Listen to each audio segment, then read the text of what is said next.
Sebelum nonton video ini, jangan lupa tekan tombol subscribe dan jangan lupa tekan tombol lonceng notification untuk mengetahui video-video terbaru dari kita. Dan jangan lupa like.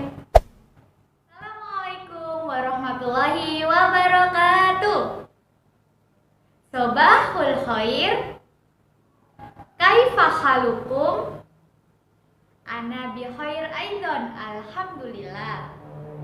Halo sahabat berlian, khususnya anak-anakku kelas 5. Kali ini kita akan membahas tentang pelajaran kemuhammadiyahan dengan topik keorganisasian.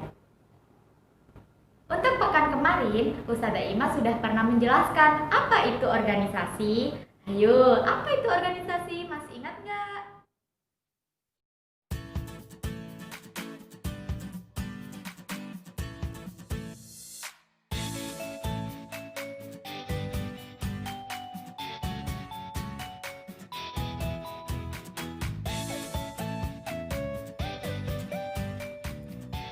Hayo, apa itu organisasi? Masih ingat nggak? Nah, organisasi itu adalah sekumpulan orang yang terdiri dari 2 orang atau lebih yang bekerja sama untuk mencapai tujuan yang sama. Diingat ya anak-anakku semua, apa itu organisasi? Kalau perlu dicatat ya.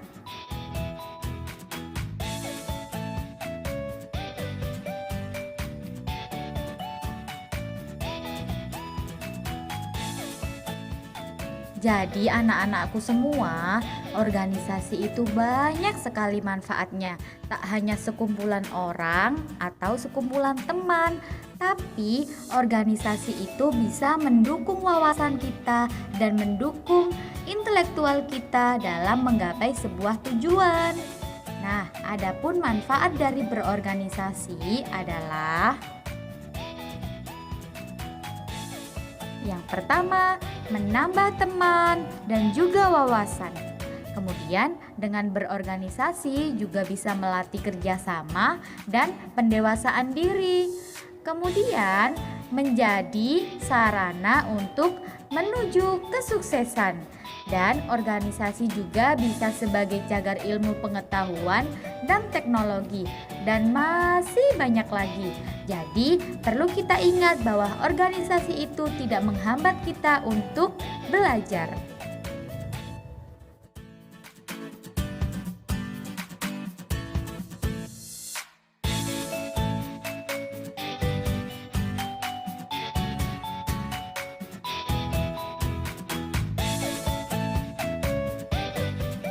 Antara organisasi dan komunitas.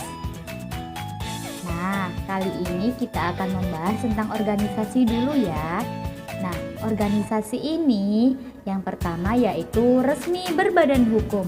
Jadi, kalau organisasi itu udah resmi berbadan hukum, pasti memiliki sertifikat resmi atau ADART. Kemudian, ruang lingkupnya cukup luas. Nah, mempunyai cabang yang tersebar di mana-mana, serta organisasi yang besar itu pasti mempunyai anggota yang banyak. Kemudian terkait dengan tugas dan struktur. Nah, tugas dan struktur ini visi dan misinya jelas, sistem dan kerjasamanya pun juga jelas. Nah, itulah organisasi secara keseluruhan.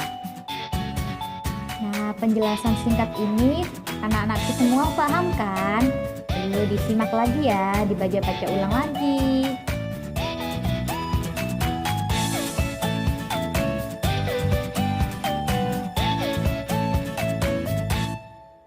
Nah, selanjutnya kita akan membahas tentang komunitas. Komunitas ini kebanyakan tidak berbadan hukum atau tidak resmi, karena kebanyakan komunitas itu tidak memiliki ADART atau anggaran dasar anggaran rumah tangga. Karena di dalam ADART itu berisikan segala peraturan atau kumpulan atau tata laksana yang ada di dalam sebuah organisasi. Sedangkan komunitas ini hanya sebagai perkumpulan, biasanya sehobi, seprofesi, atau yang lainnya, dan tidak terikat. Kemudian, cabangnya tidak tersebar di mana-mana. Karena apa? Karena Biasanya komunitas ini hanya di suatu tempat atau perkotaan tersendiri atau desa tersendiri atau wilayah tersendiri. Misalnya komunitas menggambar, komunitas geng motor, dan lain sebagainya. Yang ketiga ada anggota tidak terikat. Maksudnya adalah anggota tidak terikat itu anggotanya bisa keluar masuk sesuka hati, sesuka selera.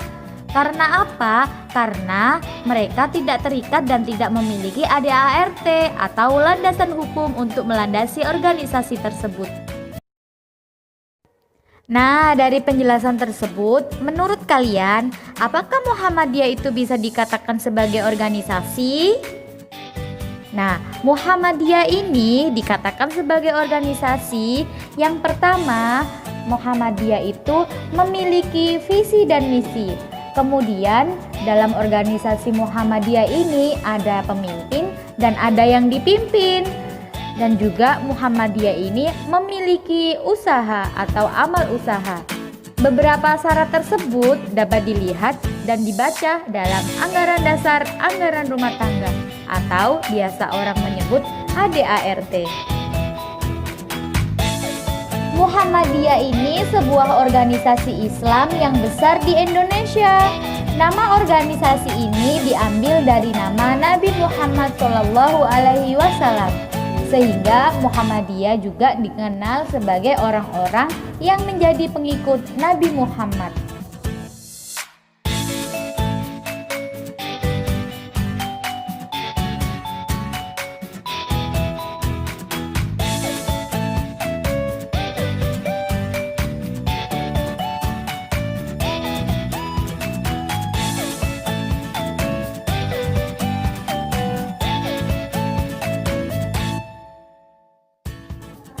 Muhammadiyah ini sebagai gerakan dakwah Islam amar ma'ruf nahi mungkar yang menunjukkan komitmen yang tinggi dalam kehidupan umat, bangsa, dan dunia kemanusiaan sebagai wujud usaha menyebarluaskan Islam yang bercorak rahmatan lil alamin. Nah, untuk visi tersebut secara nyata diwujudkan oleh Muhammadiyah dalam bentuk amal usaha, program, kegiatan yang membawa kemaslahatan dunia dan akhirat bagi seluruh umat manusia. Dalam surat Ali Imran ayat 104 yang berbunyi, wal takum minkum ummatu yad'una ilal khairi wa ya'muruna bil ma'rufi wa yanhauna 'anil munkar wa ulaika humul muflihun. Nah, ayat tersebut dijadikan dasar dalam pergerakan Muhammadiyah yang mengandung ajakan perintah untuk mengajak kebaikan dan menghindari kemungkaran. Ayat tersebut juga mengandung penegasan untuk menjalankan dakwah Islam secara terorganisir dan perlunya kita berorganisasi.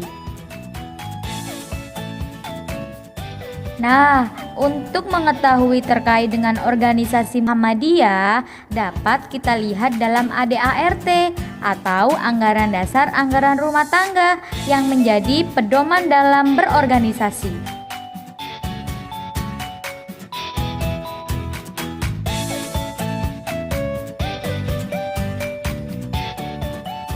Nah, ini adalah struktur organisasi dan kepemimpinan Muhammadiyah.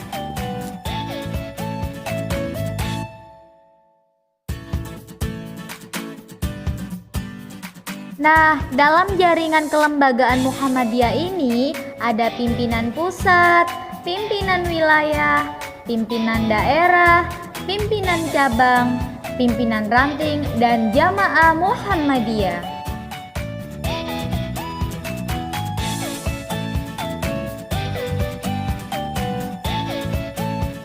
Untuk pimpinan pusat Muhammadiyah ini adalah pimpinan tertinggi yang memimpin Muhammadiyah secara keseluruhan. Kemudian untuk pimpinan wilayah Muhammadiyah biasa disingkat dengan PWM, itu adalah pimpinan dalam wilayahnya serta melaksanakan kebijakan dari pimpinan pusat. Kemudian kalau pimpinan daerah biasa disebut dengan PDM, itu biasanya memimpin dalam cabangnya serta melaksanakan kebijakan pemimpinnya di atasnya. Nah, untuk pimpinan cabang itu berada di kecamatan masing-masing. Kalau untuk pimpinan ranting tersebut biasanya di desa masing-masing.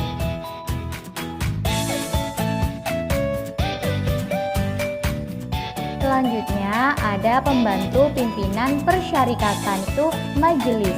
Majelis adalah unsur pembantu pemimpin yang menjalankan tugas pendukung Muhammadiyah. Nah, untuk majelis ini bertugas menyelenggarakan amal usaha, program, dan kegiatan pokok dalam bidang tertentu. Majelis ini ada majelis tarjih dan tajdid, ada majelis tablik, pendidikan tinggi, pendidikan dasar dan menengah, pendidikan kader, pelayanan sosial, ada majelis ekowir atau ekonomi dan wirausaha, pemberdayaan masyarakat, pembina kesehatan umum, pustaka dan informasi, lingkungan hidup, majelis hukum dan HAM, dan majelis wakaf dan kehartabendaan.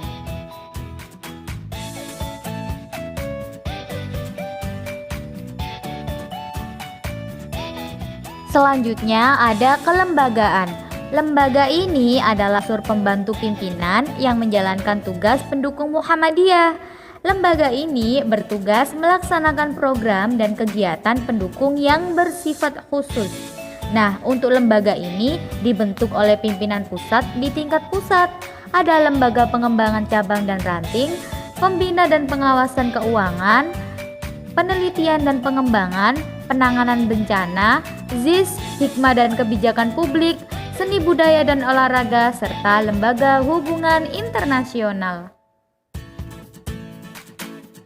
Kemudian untuk organisasi otonom itu ada berbagai macam. Yang pertama ada Otonom Aisyah, kemudian ada Pemuda Muhammadiyah, kemudian ada NA atau Nasyatul Aisyah, kemudian ada IPM. IPM itu Ikatan Pelajar Muhammadiyah, biasanya di tingkat siswa. Kemudian ada IMM, Ikatan Mahasiswa Muhammadiyah. Untuk IMM ini biasa di tingkat mahasiswa atau perguruan tinggi. Kemudian ada HW atau Hizbul Waton. Kemudian ada TS atau Tapak Suci. Nah, itu adalah organisasi otonom Muhammadiyah.